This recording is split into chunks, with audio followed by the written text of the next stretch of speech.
Espero que sim. Hoje nós estamos retornando às aulas e também às nossas aulas de português. Sejam todos bem-vindos ao retorno, por mais que não sejam presenciais, mas vão ser online e eu tenho certeza que todos vão obter um bom aprendizado. Conto com a ajuda de vocês. Hoje iniciaremos o capítulo 4, Narrativas Infanto-Juvenis, capa e quarta capa. E aí, vocês sabem o que é narrativas infanto-juvenis? Fiquem atentos.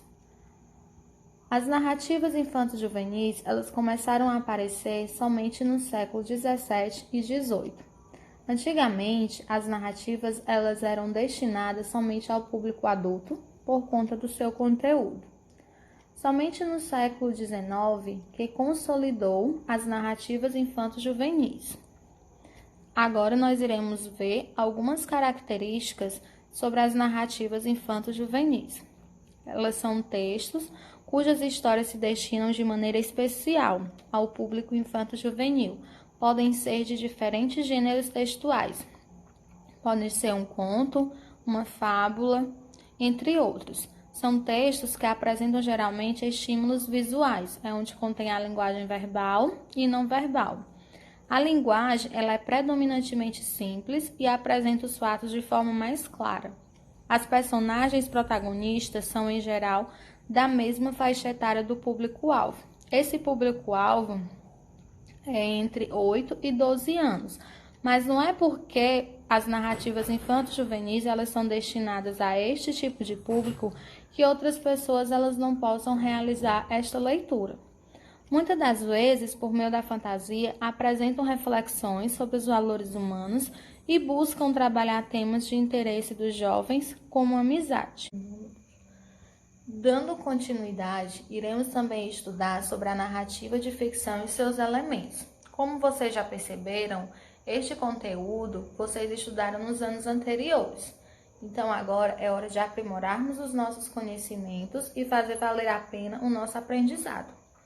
A narrativa ela consiste em arranjar uma sequência de fatos, na qual os personagens se movimentam num determinado espaço à medida que o tempo passa.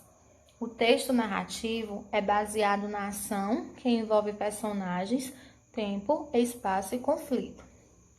Temos o narrador, que é quem conta a história.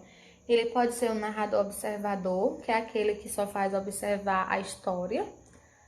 Esse texto ele é narrado em terceira pessoa. Temos o narrador personagem, que é quem conta e participa da história, e ele é narrado em primeira pessoa. Os personagens é quem participa da história. Estes personagens eles podem ser protagonista, antagonista, personagem secundário ou figurante. O enredo é o desenrolar dos acontecimentos. O enredo ele pode ser linear, é quando ele segue uma sequência cronológica, ou não linear, é quando ele não segue a sequência cronológica, é quando acontece antecipações, cortes, entre outros acontecimentos. O espaço é o ambiente em que se passa a história.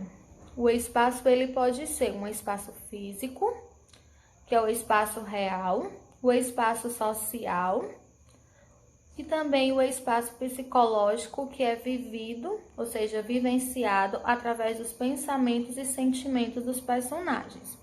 O tempo, que ele é um tempo quando acontecem os fatos, e esse tempo ele pode ser cronológico, um tempo histórico referente à época ou momento, e psicológico, que ele é vivido ou sentido pela personagem.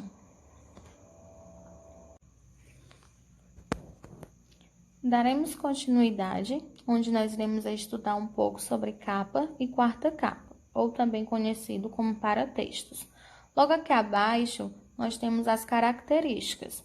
Elas são textos produzidos sempre em referência a outros textos, mantendo, pois, um diálogo com o chamado texto principal.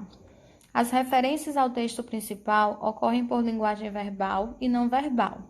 Tem por objetivo básico a apresentação do texto principal e a persuasão do leitor para a leitura do texto elementar, por possuírem um propósito comunicativo e estruturas específicas não podem ser considerados meros acessórios do texto principal.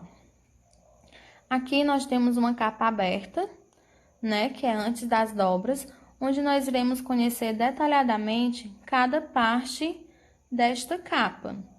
A capa, o que é que a gente coloca na capa? Geralmente eles colocam o nome do autor, o título e o subtítulo, se tiver. Também é colocado o nome da editora ou a logomarca. E também temos a linguagem não verbal, né, que é a imagem.